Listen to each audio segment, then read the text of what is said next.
Hello and welcome to Chattin Chupacabras FC. My name is Marcos. This is a podcast about the McKinney-based soccer team, McKinney Chupacabras FC. Thank you so much for joining me. This episode has been long anticipated for me. I've been excited to see all the announcements of signings that we've made for our first ever roster. I've been kind of trying to wait for them to stop announcing players so that I can go ahead and do a one collective episode about all of them, but they keep announcing more players every day, it seems like, so I'm going to go ahead and start with about six of these guys, and then we'll go through some of their stats from some of their previous playing careers. Some of them were harder to track down than others. Some of them don't have a ton of information out there on them, which just means that this is going to be a platform for them to really blow up, and that's very exciting for me. I'm going to post links to some highlight videos in the description, as well as have some tags pop up on screen if I can figure out how to do that. That way, if you want to check out some of the highlight videos of these players that I was looking at, they will be available to you. Not all of them have them. Some of them were, like I said, a lot harder to track down than others, and maybe I just didn't do a great job of researching, but I did spend quite some time. So without further ado, let's get into some of the roster news here, and this is going to go at what I think is in the order of what they were signed to the team. So here we go. Give me 1 second here. Let me switch over to this. Here we go. Okay, so our first player is Ty Reynolds. He's a defender. There's his handle right there if you wanted to follow him on social media. I believe that's his Instagram handle. He's a defender. He played fullback. He's a natural fullback. I don't know about his height. He's a former FC Dallas Academy player. He started back in 2016. His older brother also came through the FC Dallas Academy. He's had caps for the United States men's national team. And he also, I believe, plays in AS Roma currently, which bodes well for this young man. Hopefully it runs in the family. But he was on the Academy hot list in 2021 per Third Degree, and I haven't been able to find many stats for this player, which is strange because he was in FC Dallas program, and typically they're pretty good about stats, I would think. But I see that he may have started in the Open Cup with the Little Rock Rangers, which is a team that's in our division. It's actually who we play against first in our inaugural season. Per ESPN.com, he played 59 minutes and had an average SOFA score of 5.9. He had 4 accurate passes with an accuracy percentage of 33%. So he made about 1 in 3 passes. He made 1 dribble past an opposing player and 2 tackles. These are fine stats, especially for only 59 minutes in a game. I wish that I could find more stats about this guy, but he is an exciting prospect. He has been talked about basically since he was a little kid. I don't have a highlight video for him, but I will say there is a very touching video about him being interviewed when he's a little bit younger, about his older brother and how he looks up to him and enjoys the fact that he gets to go and see him play and things like that. It's definitely worth a watch. So Ty, welcome to the team. Excited to see what you can bring. Let's go ahead to our next guy here. Our next guy is Ian Arendse.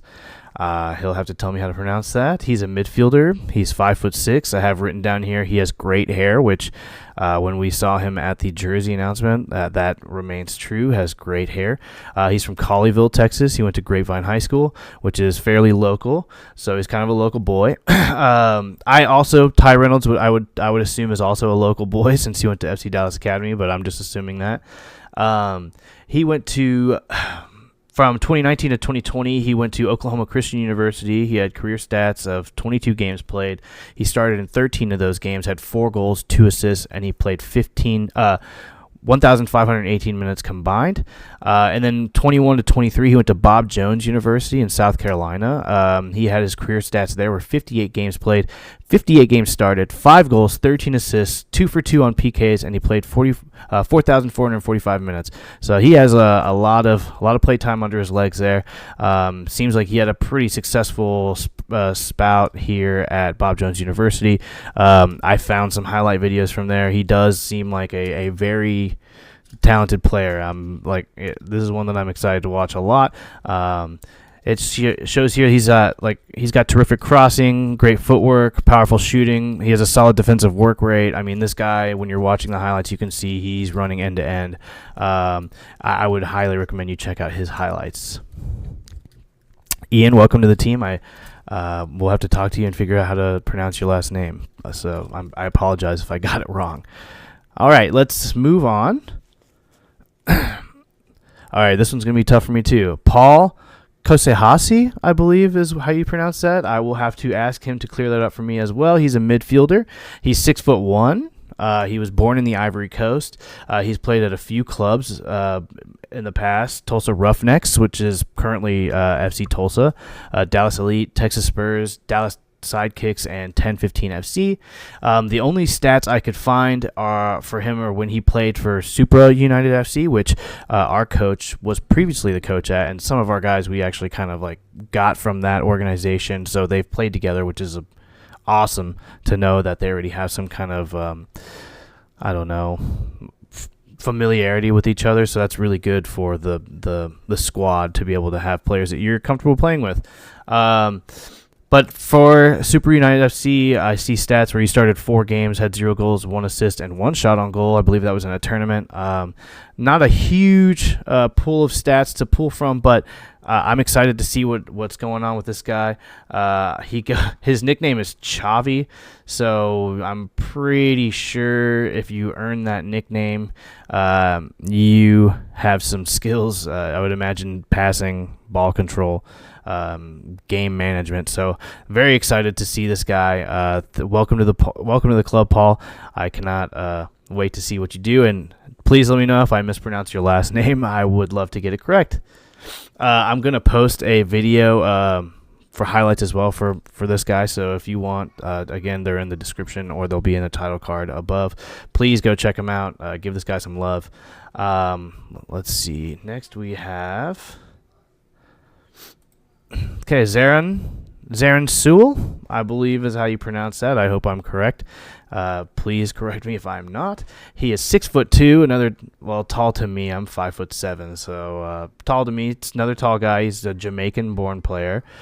He had a career at Virginia Commonwealth University from 2017 to 2021. He played 65 games, played 57 of those. He started with 3 goals and no assists. Played a combined... he started 57 of those games. I'm sorry. He had 3 goals, no assists, played a combined 5,306 minutes.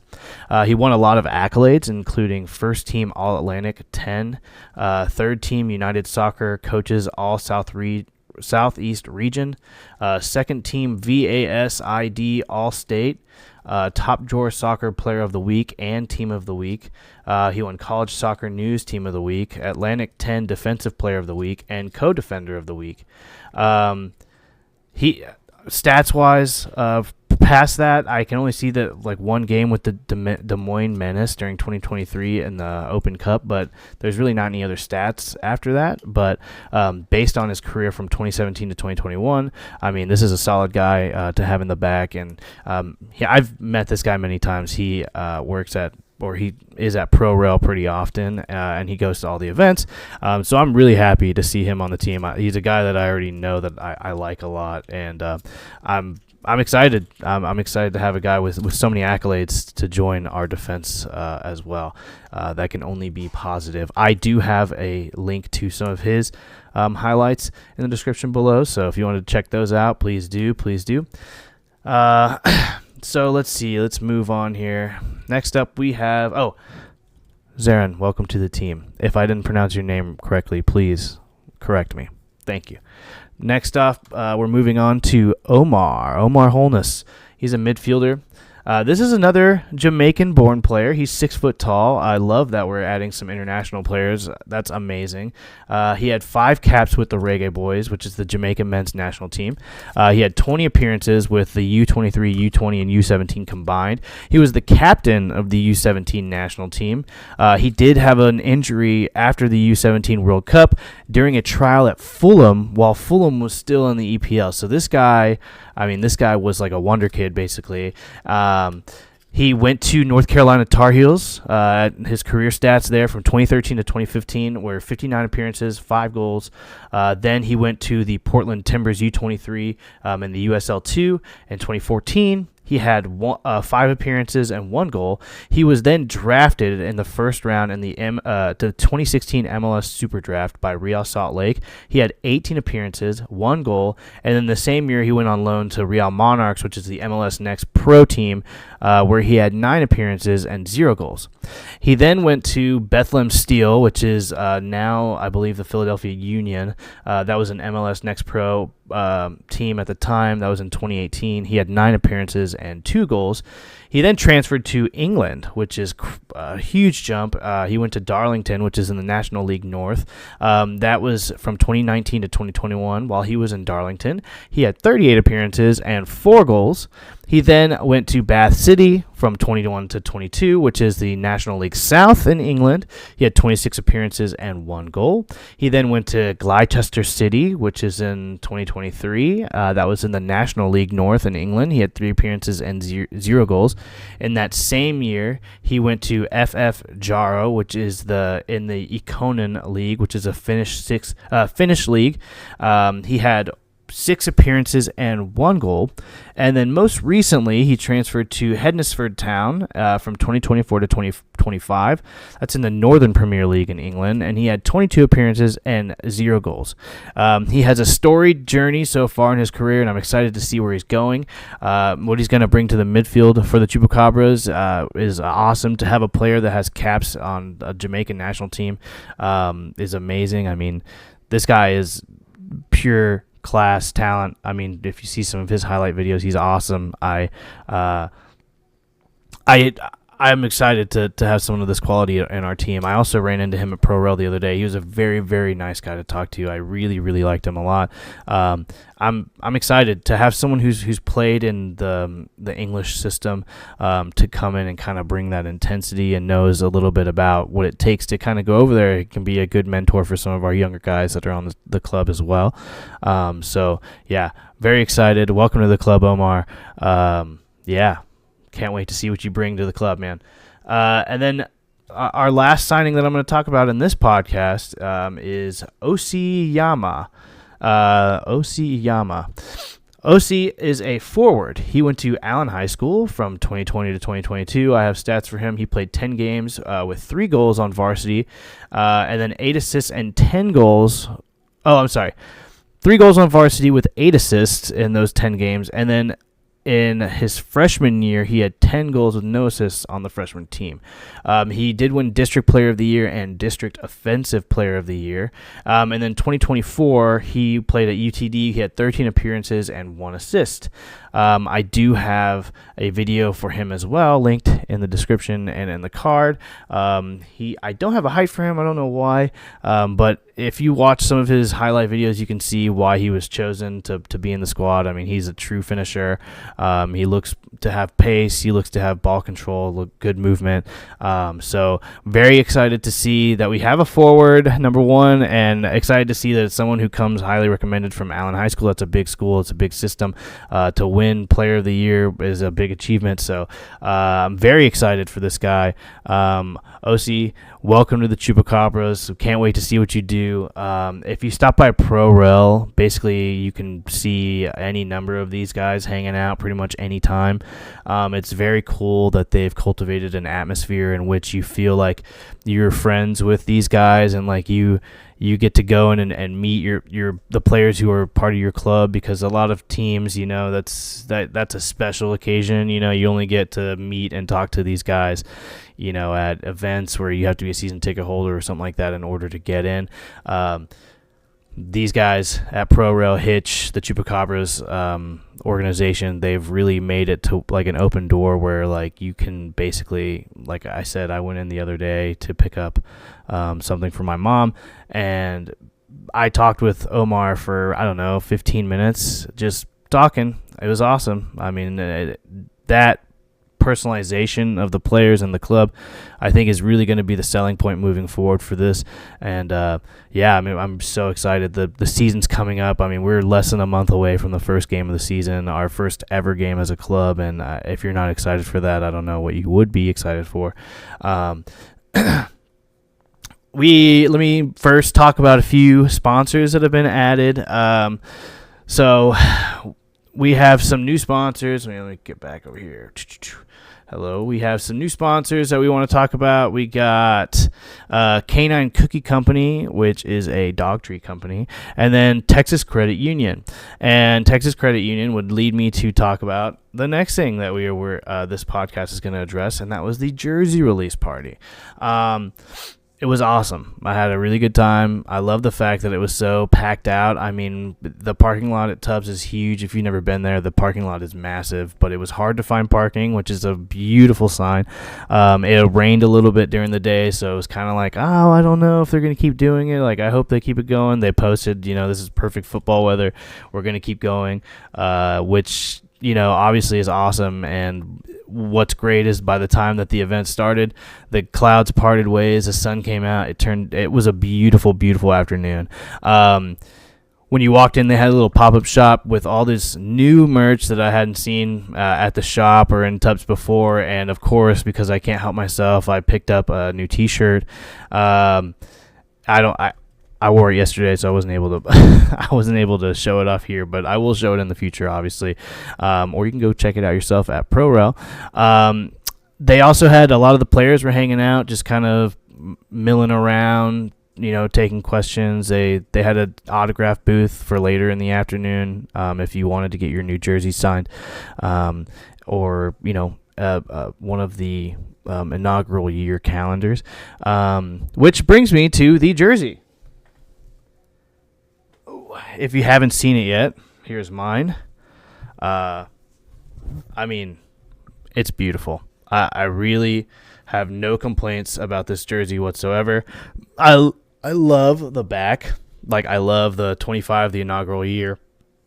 I love the Chupacabras on the back, the little Chupacabra logo inside the numbers, this blue outline.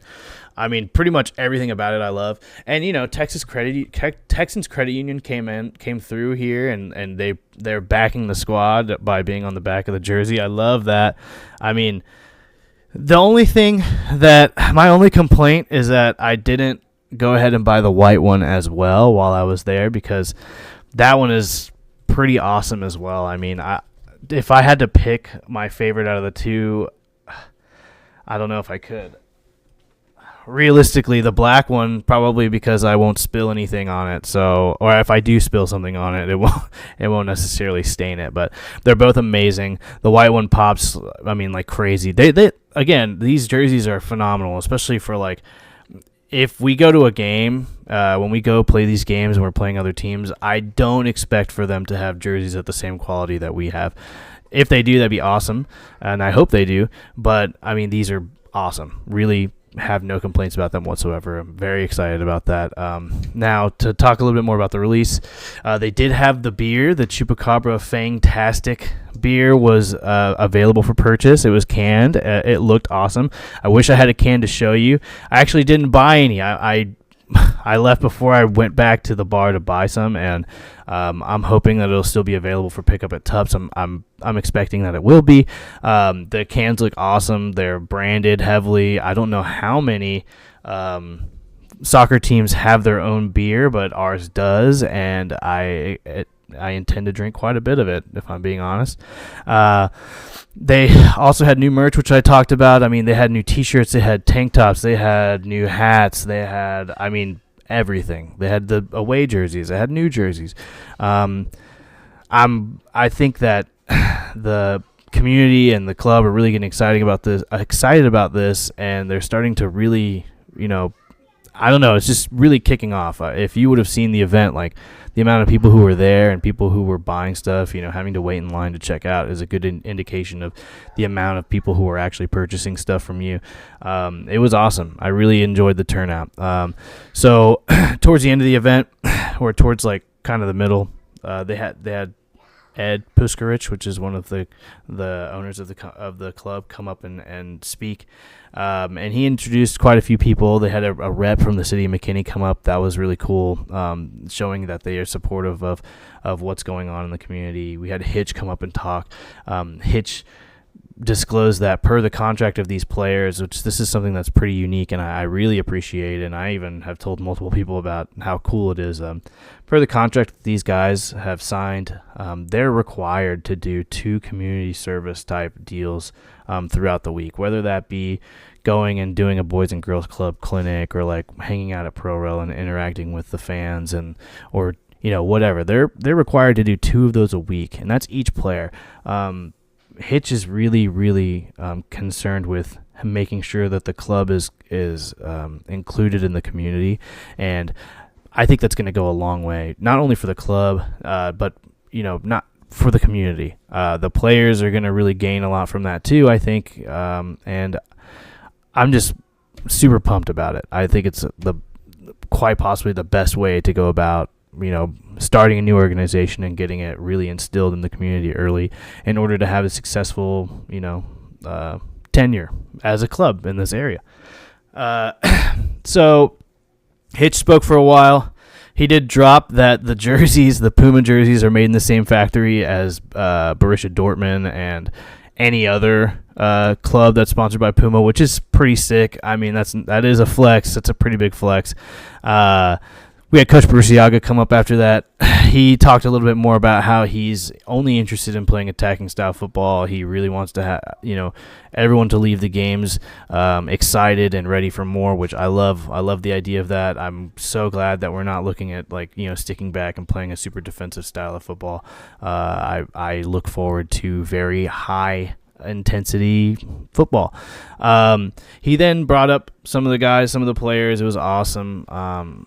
Everyone got to cheer and see these guys for the first time as Chupacabra players. And you could see that throughout the event there was a sense of overall excitement and just anticipation for this upcoming season. I think that everyone there is on board, and I'm hoping that the first game that's coming up is going to bring a lot of people to it. I think it will. I really think it's going to do that because they've done so much in terms of outreach in the community and trying to involve the community or being involved in the community in a way that people know what it is now. I mean, I have 2 Chupacabras hats, some shirts, the jersey. I have all kinds of stuff, and I have a market that I do at Trades Day every month, and I'm constantly telling people about the team, and more often than not, people already know about it. They're already like, oh yeah, I heard about that. That sounds really great. And I tell them, hey, get some season tickets. I mean, for now it's $100 for a season ticket, and you get a jersey included. Like, that's unheard of. It's a phenomenal value. It's definitely what I would recommend, even if you don't even intend to go to every game. I mean, get the jersey, pay extra for the extra, $15 for the tickets, and, just go whenever you can. You get extra tickets if you want to bring people with you. It gives you access to other events as well, like there's a barbecue or something that they're going to do. It's just worth it, and I can't express how excited I am for the start of the season. The first watch party is going to be at the Celt, which is exciting. I like the Celt. I'm kind of curious as to how they're going to house all those people or where they're going to show it at. I'm wondering if they're eventually going to move it over to Tupps for the watch party and kind of do it in the area where they've been doing the other events. It might be too hot, honestly. Once it starts hitting, May, June, July, it's going to be pretty bad out there. But I don't know. We'll see how that goes. It should be a fun time. I'm looking forward to that as well. They're also going to have a ton of stuff going on, a ton of events going on, building up to opening day. And man, they're talking about opening day is going to be a huge event with live music. They're going to have, vendors, all kinds of stuff going on at that first event. Calling it, saying Pack the Po, which is the Ron Poe Stadium, obviously. Yeah, if you can't tell, I'm giddy with excitement, and I hope that you all are too. For today, I think that's really all I have for you. like I said, every single day they're basically announcing new players. So I anticipate putting out another one of these hopefully by this next weekend, or maybe a little bit later than that, depending on how many players they announce within the week. And we'll talk about some more stats and see what else we can find. They've been posting videos of the training sessions and stuff like that. I mean, everything that they've been doing has been getting me super pumped up about engaging with this club and watching it. So thank you guys so much for being here. My name is Marcos. Again, this is Chattin Chupacabras FC. Up the Chupacabras. Have a good one.